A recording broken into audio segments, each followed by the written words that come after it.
So ang ating pong pag-uusapan ngayon ay Genesis. By the way, napakayaman po ng Genesis, and so therefore ngayon po i-overview natin yung buong Genesis. Pero ngayon po sa gabing ito, we will talk about the first chapter. Napakahalaga po kasi ng first and second chapter. Tapos yung susunod po, magfo-focus din tayo. Tapos mga ilang ano na lang po yan, mga ilang mga major topics ang pagpupukusan natin. Okay, so Genesis, the book of beginnings. Ayan. Well, introduction, ito po ang ating objective. Ano ang bakit natin pinag-aaralan ng Genesis? Well, for you and I to be trained so that we have an understanding of its purpose. Ano ba ang purpose? Bakit sinulat ito? Yung structure, paano ito sinulat, at syempre yung pinaka-tema ng buong Genesis. Para nang sa ganun, pag pinasa mo ito, alam mo yun, alam mo na yung pinaka-tema ng libro. Ngayon, ito yung mga key points natin. Number 1, Genesis, of course, is the first book of the Bible. Genesis is believed by scholars, and traditionally, Moses is the one attributed as the author. So sinulat po ito ni Moises at kinikilala po yan ng mga Bible scholars, mga theologians, and even mga church fathers. At even si Jesus po, si Moses yung kinikilala na nagsulat niya. Number 3, ang Genesis po, ang pinag-uusapan dito ay nagmumula sa pagkalikha ng Diyos, basically the creation, and of course the creation or formation of the people of Israel. So yan po yung mga key points na makikita natin sa book of Genesis. Now, ano ho sa palagay nyo ang pwedeng mangyari? Halimbawa, tayong mga Kristiyano, hindi natin nabasa yung Genesis. What do you think will happen? Or we can say, what do you think is the importance for us to understand it? Why understanding Genesis is very important for Christian leaders? Well, there's a lot of answers that you and I can give. Pero basically, the beginnings, the book of the beginnings is very important for us to understand where we came from, what is our purpose, and eventually give back the glory to God. So, now, ito po ang pinaka-structure. Ang buong Genesis po, kung hahatiin po natin ito, kumbaga ilalagay natin sa structure, pwede po nating hatiin sa dalawang panig o dalawang grupo, no? Yung tinatawag na primeval history, yan po yung chapter 1 to chapter 11. Diyan po yung mamaya pakikita ko po sa inyo yung structure. Yung kalahati naman po, yung chapter 12 to chapter 15 ng Genesis, diyan naman po nagsisimula yung tinatawag na patriarchal history. Let me discuss. Ano yung primeval history? Ito yung history na kung saan makikita natin yung mga unang-una, yung pagkagawa sa tao, at hanggang sa po yan, sa Tower of Babel, flood, makikita ko po sa inyo. Yung patriarchal naman po, pinag-uusapan dyan yung mga patriarchs ng Israel. So basically, ito po yun. Sa primeval history po, 4 na major points ang pag-aaralan natin. Una, yung creation, paano ginawa ng Diyos ang mundo. Pangalawa po, pag-aaralan natin yung fall o yung pagkakasala ng tao. Tapos sa chapter 6 and 9 po, tinatalakay naman po dyan, major story dyan ay yung flood, yung baha. Kasi universal flood po yan. At yung pang-4 po, yung Tower of Babel. Iyan po yung confusions of language, nagkaiba-iba na lingwahe. Sa patriarchal history naman po ay makikita natin, basically 4 po yan. 4 po ang makikita natin dyan. Yung pong pagkatawag kay Abraham, the first patriarch. Siyempre yung kanyang anak, si Isaac, then si Jacob at si Joseph. Okay? Well, basically, kaya sila tinawag na patriarch kasi yung pananampalataya ay nagsimula sa kanila. No, nagsimula kay Abraham, tapos ipinasa kay Isaac, kay Jacob. That eventually, you will notice at the end of Genesis chapter 37 to 50 po, pinag-uusapan naman po dyan yung buhay ni Joseph. Ano po? Yung buhay ni Joseph. Okay. Now, let's go to chapter 1. Ang gagawin ho natin ay babasahin po natin yung buong chapter 1. Then, we will try to give some commentaries, no? Ano po, doon sa babasahin natin. Tapos pag-uusapan natin at the end, ano yung mga lessons na pwede nating matutunan. Okay? So, Genesis chapter 1. Ready na ba kayo? Verse 1. In the beginning, God created the heavens and the earth. And the earth was a formless and desolate emptiness, and darkness was over the surface of the deep, and the Spirit of God was hovering over surface of the water. Ano daw dyan? Mapapansin niyo po, sa unang tala pa lang ng Genesis, mapapansin niyo na yung salitang God, in the beginning God. It only implies, actually, it only tells us that God actually was already there in the beginning. Mapapansin nyo, wala ritong sinabi na ang Diyos ay may beginning, kundi doon pa lamang sa pasimula, pasimula, ay nandoon ang Diyos. Meaning to say, nung dumating ang time, God was already there. And we can say that God is an eternal being. He was there before everything was created. Kasi nga siya ang creator eh. Nakuha nyo? And you know what? The word God here is in plural form. If you are going to study yung pong original word niyan, yan po ay Elohim. Ano po? Medyo interesting ito kasi yung salitang God can be taken, ang salita pong Elohim, yan po ay nasa plural form. Ang singular form po niyan ay El. Dito pa lang, makikita mo na, ini-introduce na actually, although hindi pa malinaw na malinaw, ini-introduce sa atin yung Trinity. No? And eventually, if you are going to study throughout the Bible, it will be established that God the Father, God the Son, and God the Holy Spirit are actually a community of persons. And they are called God. Kaya sa Bible, sa Genesis, yung salitang God ang ginamit Elohim. So ano daw nangyari? God created, siya ang may gawa ng langit at lupa. Dito, sinasagot na agad yung tanong na saan tayo galing, di po ba? Di ba? Nakakatuwa ang Genesis kasi yung simpleng tanong pero ang hirap sagutin, sinasagot na sa atin agad. We are created, actually the heavens and earth are created in all other things, even as man are created by God. So sinasagot na ng Genesis yan. Tingnan niyo po, ano daw nangyari bago na-create ang lahat ng bagay? Ano ang itsura daw? The earth was formless, and desolate emptiness and darkness was over the surface of the deep. Ano daw ang kalagayan daw ng earth during the time? Formless, walang form, walang itsura. Desolate emptiness, hungkag. And darkness was over the surface of the deep, meaning madilim. Although the earth was formless, desolate, empty, and darkness was over the surface in the deep, the Spirit of God was hovering over the surface of the water. Nakuha nyo? And eventually, what can we learn? God created everything from His Word. Nagsalita siya. And God said, "Let there be light." And what happened? There was light. There was light. And God saw the light was good. Grabe, according to God's standard, nung makita niya, nagsalita siya, lumabas yung light, nakita niya, good agad. Nakuha nyo? Siguro ang ilan sa inyo magtatanong, bakit hindi sinabing best? Kaya sinabing good kasi wala siyang pwedeng pagkumparahan eh. Yung best kasi, ginagamit natin yung salitang yung best kapag may pinagkukumparahan ka.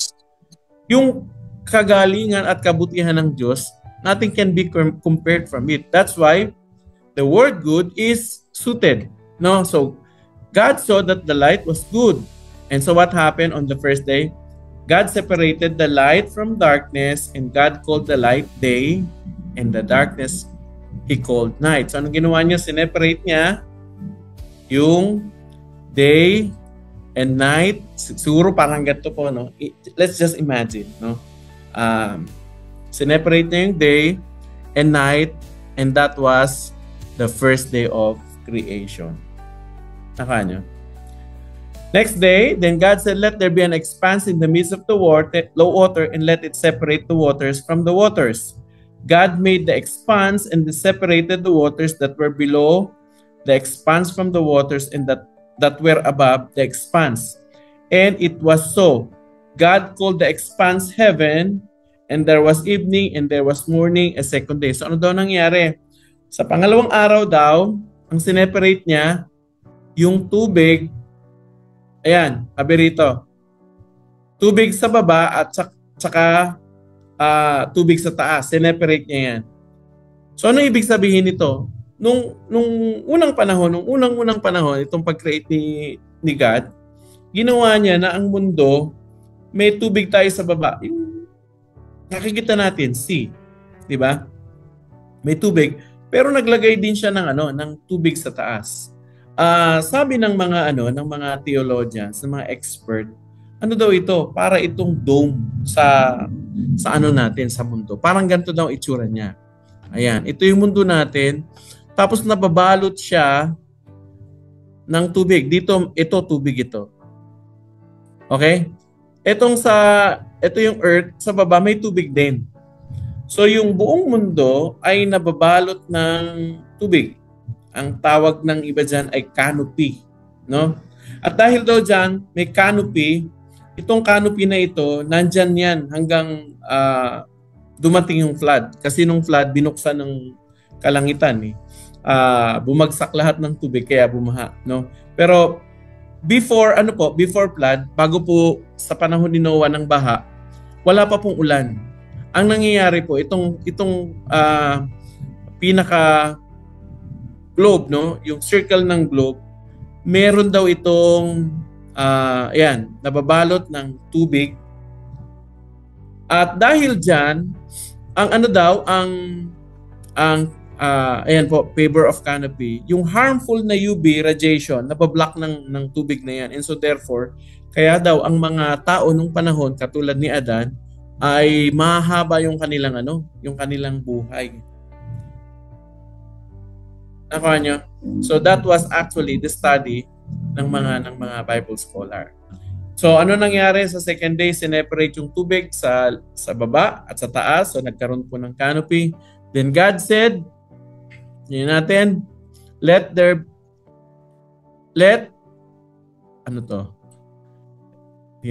the waters below and the heavens be gathered into one place, and let the dry land appear, and it was so. And God called the dry land earth, and the gathering of the waters He called seas, and God saw that it was good. And then God said, let the earth sprout vegetation, plants yielding seeds, and fruit trees on the earth, bearing fruit according to their kind. So ano nangyari? Nakita ng Panginoon, it was good. Then eventually, He separated the water and the land. So lumitaw po yung na po yung lupa. Sineperate niya, tinawag niyang sea, yung tubig na sineperate from the land. So nagkaroon ng karagatan, nagkaroon ng kalupaan, kapatagan, kabundukan. Nakuha niyo po. So during this time, sa day 3, ginawa na rin ni God yung mga halaman, mga puno, lahat ng green. Nakuha niyo? So dry land was there, and grass, trees, and of course you will see the whole land. This was actually parang preparation so that eventually when humankind is going to be put there, nalatag na lahat. Nakuha niyo? So prepare yung kumbaga kung saan mangyayari yung drama, prepare muna yung mga backgrounds, ilagay yung yung stage. Then eventually, ito na. Sabi rito, with seed in them, yung lahat ng mga halaman na ginawa ng Panginoon, merong mga buto o meron silang karakteristik na mag-multiply. The earth produced vegetation, plants yielding seeds according to their kind. You will notice yung word na according to their kind. And trees bearing fruit with seed in them. According to their kind. And God saw, ano daw nangyari? Nung makita niya, God saw it was good again. And there was evening, and there was morning, and that was the third day. So, pangatlong araw po yun. Now, tingnan natin. Sumunod na araw. Then God said, let there be lights in the expanse of the heaven to separate the day from the night, and they shall serve as signs and seasons and for days and years, and they shall serve as lights in the expanse of the heavens to give light on earth, and it was so. So ano nangyari? On the fourth day, mga kapatid, ginawa yung araw, buwan, at mga bituin. Nyo, don't be confused. Doon po sa day 1, ang ginawa ng Diyos ay light. Pero yung light po na yun, hindi pa yun yung hindi pa yung sun. You will notice na una pong likhain ng Panginoong Diyos yung lahat ng vegetation, trees. Kasi day 3 yun eh. Sa pang-4 na araw, palang po nagawa o ginawa ng Diyos ang araw, ang buwan at ang mga bituin. At ano daw ang reason bakit ito ginawa? Para daw maging tanda ng ating panahon. Kaya po tayo, yung ating kalendaryo, ang pinagbabasihan po niyan yung buwan, yung araw, tsaka yung mga bituin. Ano po? So, we can know actually the season. Noon po, wala pa naman tayong mga kalendaryong nakaprint. Ang tinitinan po ng mga scholars noon, mga ninuno natin, yung position nung mga bituin. At syempre yung araw at ang buwan. Ano po? Now, God made the two great lights, the greater light to govern the day and the lesser light to govern the night. He made the stars also, and God placed them in the expanse of heaven to give light on earth and to govern the day and the night and to separate the light from darkness. And God saw it was good. So anong nangyari? Ginawa ito para mahiwalay daw ang gabi sa araw. Ano po? At nakita ng Panginoon na yung kanyang ginawa, ultimately, it was good. Again, bakit good? Kasi hindi siya pwedeng compare. Walang comparison eh.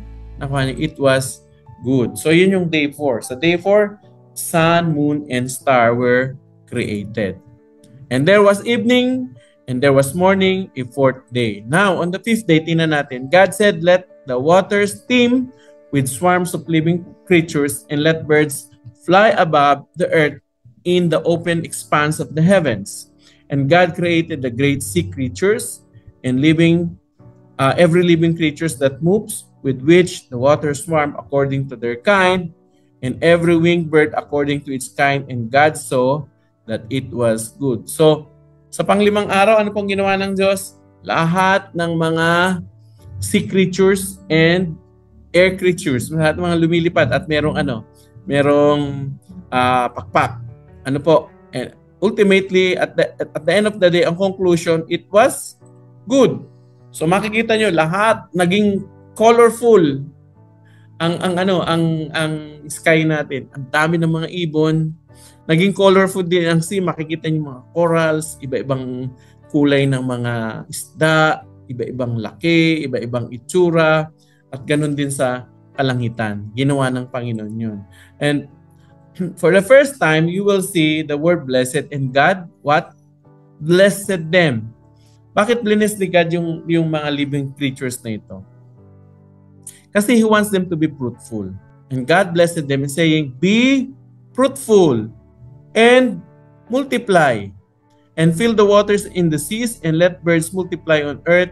And there was evening and there was morning, a fifth day. You will notice, kahit dun pa lamang sa paglikha ng Diyos ng vegetation, ng trees, grass, and everything, He always wanted everybody to be multiplying. So, ang means ni God ng pagpapadami ay multiplication, hindi addition. Nakanya? God means of growth is through multiplication. Paano nasabi? Kasi ang isang mangga, pag nagtanim ka ng mangga, namunga siya, marami siyang buto. Pag yun yun natanim, maraming mangga ang mabubunga. Ganon din ang ibon at ang mga isda. Ang isang isda daan at minsan libo pa nga ang yung mga nagiging anak nila. And God made it to be like that. He wants multiplication. God's way of growing is actually through multiplication. At kahit yung isang manok natin, di ba? Nag-alaga ako ng manok. Ang isang manok ay pwedeng magkaroon ng sisiw hanggang sa karanasan ko hanggang 12. Sa isang lang yun sa isang itlogan. No, sa isang taon pwede ka makapagpaitlog ng 3 beses. So ganon, ginagamit talaga ni God ang means of growth, yung multiplication. So now, God said, "Let the earth produce living creatures according to their kind, livestock and crawling things, and animals of the earth according to their kind." And it was so. God made the animals of the earth according to their kind, and the livestock according to their kind, and everything that crawls on the ground. So eventually, what happened? God created all the land creatures. And you will always find it out that when God made everything, animals, they are according to their kind. May mga kind. At pag nanganak sila according to their kind, meaning to say, you will produce your own kind. That's a natural law, and that was actually what God intended it to be. Kung anong klase ka, pag nag-produce ka, yun ang mapuproduce mo. According to your kind. According to its kind, God saw that it was good. It was good. And then, this is already on the 6th day, no? And God said, tingnan nyo let us make mankind in our image. You will notice the word God here, itong ginamit na God, Elohim. At mapapansin mo, this is in plural form. Nag-usap. Ang Diyos may kinausap from within His community. God talk to each other. The persons of Godhead talk to each other. Kaya mapapansin nyo, plural ang ginamit niya. Sabi, let us. Hindi po yan mag-isa. Let us make mankind in our image. May nagsasabi, yung kausap daw dyan ng Diyos ay anghel. Well, hindi yan anghel kasi sabi doon, let us make mankind in our image. Meaning to say, image ng Diyos, hindi image ng angel. So, God and angels are not co-creators. Hindi sila creator. God is the only creator. And God said, sa kanyang Trinity, sa Godhead, nag-usap-usap sila. Sabi, gawin natin ang tao according to our likeness. According to our image, according to our likeness. At ano daw mangyayari? Ano daw gagawin ng tao? And let them rule over the fish of the seas and over the birds of the sky, over the livestock and over all the earth. And over every crawling things that crawls on the earth. And so God created man in His own image. In the image of God, He created him, male and female. Now, this clarifies where man came from. Alam niyo, mabuti na lang talaga may Genesis chapter 1. Kasi kung hindi, naloko na tayo nung evolution theory. Anong sinasabi ng evolution theory? Nanggaling lang daw tayo sa single cell, tapos nag-evolve hanggang naging unggoy. Tapos nag-evolve na naman, may mga missing link, tapos naging human. Nyo, kung wala ang Genesis chapter 1, pinaniwalaan natin na galing tayo sa unggoy. Pero salamat na lang dahil may Genesis chapter 1. And it tells us that we are not from monkey. We came from God. And you and I are created by God according to His likeness, according to His image. This also makes us, listen to this, this also makes man, you and I, so important. Why? Because of all the things that God created, man is the only creation that He created according to His image. Meaning to say, merong nilagay siya na galing sa Kanya. May nilagay siya na galing sa Kanya, nilagay sa atin. So, when God created us, He created us so special. Nilagay na muna lahat ng kailangan natin Tsaka tayo nilagay. Nakuha nyo? So what does it tell you? You are very special. You actually are a bearer of God's image. Nasa atin ang imahe ng Diyos. Meron akong narinig nagsabi, nung ang Panginoong Diyos ay gumawa ng isda, nagsalita siya sa dagat. Nung ang Panginoong Diyos ay gumawa ng ibon, nagsalita siya sa expanse, no, sa sky. Nung gumawa siya ng mga hayop, nagsalita siya sa land. Bakit daw? Kasi pag inalis mo daw yung mga halaman, nung gumawa siya ng mga halaman, nagsalita siya sa lupa. Bakit? Kasi pag inalis mo daw yung halaman sa lupa, mamamatay siya. Yung isda, pag inalis mo sa tubig, mamamatay siya. Tayo, hindi tayo ginawa. Ginawa tayo sa imahe ng Panginoong Diyos. Kaya kapag inalis daw tayo sa image ng Diyos, we are nothing. We will die. And actually, death, eternal death, no, is actually being away from the presence of God. And that is in hell, no? So, you and I are very special that God actually made us into His image. That's very special. Now, on the seventh day, God rested. Okay.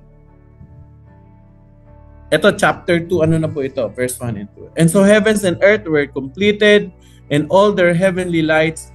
By the seventh day, ano daw ang ginawa ng Diyos? Wala siya actually ginawa. On the seventh day, God completed everything, all of His work which He had done, and He rested on the seventh day from all His work which He had done. Anong nangyari dyan? Sa Tagalog, nagpahinga siya, di ba? Sa 7 araw, nagpahinga ang Diyos. Then God blessed the seventh day. Pinagpala niya ang 7 araw and sanctified it. Binanal niya ito because on it He rested from all His work which God had created and made. Now, pag-usapan natin yung salitang rested. Yung salitang rest dito, yung pahinga, hindi ibig sabihin ang Diyos ay napagod. Hindi napapagod ang Diyos. Kundi yung salitang rested dito has that meaning of an opportunity to parang step back and appreciate all that He has done. So tumigil siya sa paggawa kasi gawa na tsaka in-appreciate niya. Parang imagine niyo po isang taong nagpi-painting, nag-painting siya buong 6 na araw. Pagkatapos niya pong ma-painting, tumigil siya sa paggawa, tapos ginawa niya, in-appreciate niya yung kanyang masterpiece, yung kanyang obra. Siguro ang tanong ng ilan sa inyo, bakit ang Diyos kailangang magpahinga? Ito ang ilan sa mga reason. Why did God rested? Number 1, to set an example for humanity. Alam niyo kung bakit? Ang Diyos mismo nagbigay ng sa atin, ng halimbawa na dapat nating sundan. Na tayo pala, kailangan tayo magpahinga. Ang Panginoong Diyos nga nagpahinga. No, to appreciate what He had done. Tayo din, kailangan natin magpahinga. Baka ang ilan sa inyo kulang na sa pahinga kasi ang inisip nyo, naku, ang dami naming mga gastusin, kailangan ko magtrabaho. So all throughout the week, trabaho ka ng trabaho. Sa isang araw, meron tayong 24 hours at nakahati yan sa 8 hours na magtatrabaho, 8 hours na magpapahinga, at yung remaining 8 hours naman sa pagpiprepare natin at iba pang gawain. Ngayon, sa buong isang linggo, 6 na araw tayong magtatrabaho, tapos may isang araw tayong pahinga. May example tayong nakita galing sa Diyos, siya mismo nagpahinga. So tayo, baka overwork na kayo dyan, ha? Lalo yung mga kapatid natin nasa abroad.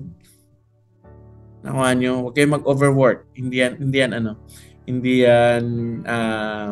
kalooban ng Panginoon. Kailangan may pahinga. And of course, number 2, to declare completion. Natapos na kasi ng Panginoon ang kanyang ginawa. So He rested. He said, completed already.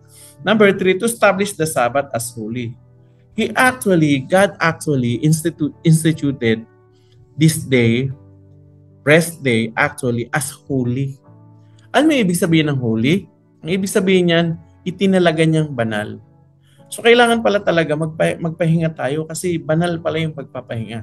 And number 4, to point towards spiritual rest. Of course, yung Sabbath yung seventh day, yung pagpapahinga, it yung actually pagpapahinga points us to the Sabbath rest which you and I will be able to experience in heaven. Nakuha nyo? So, that's the reason why God rested. Now, in summary, to summarize yung mga yon, yung teaching about the Sabbath. God rested not because He was weary, but to model a holy rhythm of life, declare the goodness of His creation, and offer a pattern of rest for His people, physically, spiritually, and of course, eternally. Now, how God intended to fill the world? How did God intended to fill the world? Well, basically, God wants to fill the world through multiplication. From the word multiply. Sa buong chapter po, mababasa nyo 3 times yung binanggit ng Panginoong Diyos yung salitang multiply. Ano po? So, He actually intended us to grow through multiplication. Kahit sa church, sa church dapat maintindihan natin 'yan, o kahit sa ministry natin, sa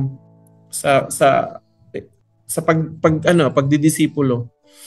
Ang Panginoon pala gusto niya mag-multiply talaga tayo. Not just addition. You and I are actually we're blessed actually to multiply. Tapos pangalawa, yung salitang after its own kind. 10 times po ginamit yan sa chapter na yan. 10 times. Anong ibig sabihin yan? Ang implication yan, you can only multiply your own kind. Meaning to say, kung ano ka, halimbawa, nagdi-disciple ka, kung ano lang naman yung spirituality mong narating, yun lang din naman may tuturo mo eh. Kaya it's very important for us leaders to really grow. Bakit? Kasi pag hindi tayo mag-grow, hanggang dun lang din yung kaya nating ibigay sa mga tao. Pero as we grow, we can actually give more. Kasi according to its kind nga eh. Di ba? According to its kind. So, that's it. Now, meron akong, other truths that we can learn from Genesis. So, man is made in God's image. Yan, kanina, nireiterate ko na yan. Tayo, may imahe tayo ng Diyos na nasa atin. Nakuha niyo? Yun nga lang, nung nagkasala tayo, dadaanan natin yung next week. Nasira yun, pero hindi nawala. Yung image ni God nasa sa atin. Nakuha niyo?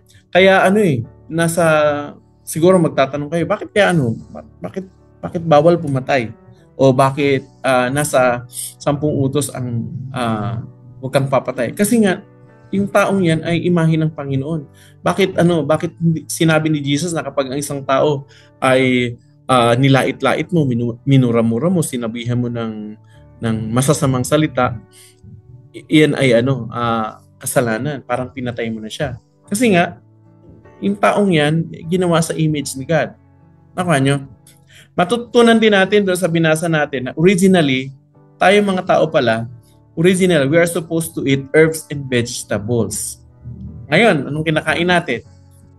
May mga karne-karne na tayo at kung ano-ano ang mga processed foods, di ba? Tapos may mga studies na lumalabas ngayon na healthy talaga yung mga herbs, di ba? Mga gulay-gulay. Alam natin yan, lalo na yung mga medyo nagkakaedad na. Di ba? Alam nyo kung ano yung mga bawal sa inyo. Tapos bumabalik tayo dun sa mga gulay. Kahit nga yung mga sa medicine, no? We are coming back to the herbal medicines. So what can we learn from God from this passage? We can learn from God that He is eternal. He was there even from the beginning. Ang Panginoong Diyos nandun na bago pa magsimula ang lahat. We can learn that God is a powerful and awesome God. Salita niya lang. Kapag sinabi niya, nangyayari. Kaya alam nyo, kapag ang Diyos may sinabi sa inyo, may sinalita sa inyo, mangyayari yun. Kapag may pangako sa inyong Panginoon, panghawakan niyo yun because God's word is powerful and He is an awesome God. Meaning to say, pag humarap tayo sa Diyos, hindi natin siya pwedeng biru-biruin. Hindi natin siya pwedeng loko-lokohin. Dapat tayo, reverent. Ano ibig sabihin ng reverent? Dapat may dakilang paggalang tayo. And you will also see that God is an organized and creative God.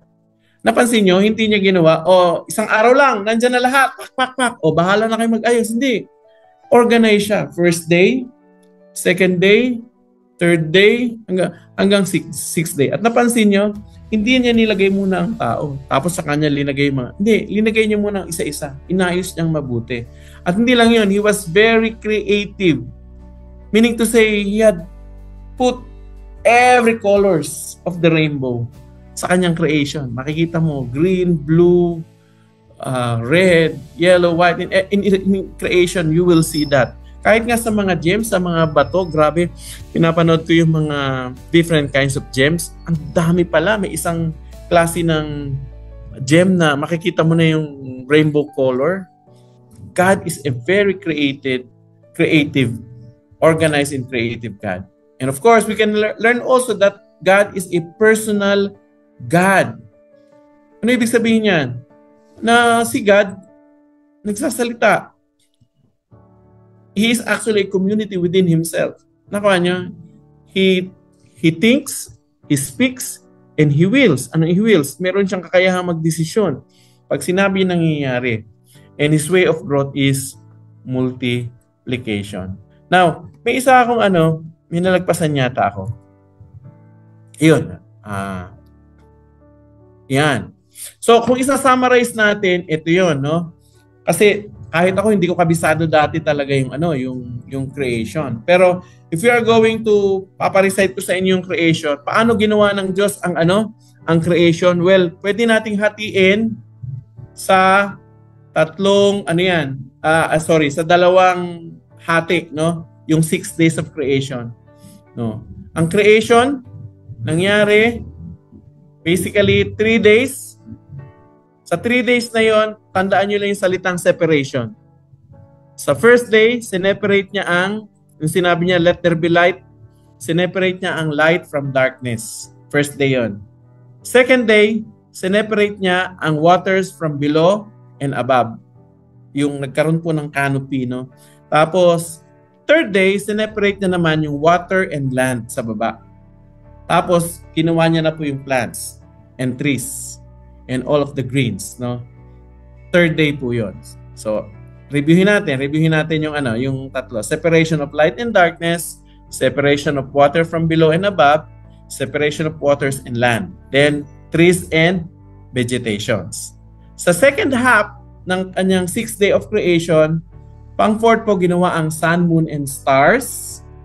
Tapos number 5, birds of the air and sea creatures.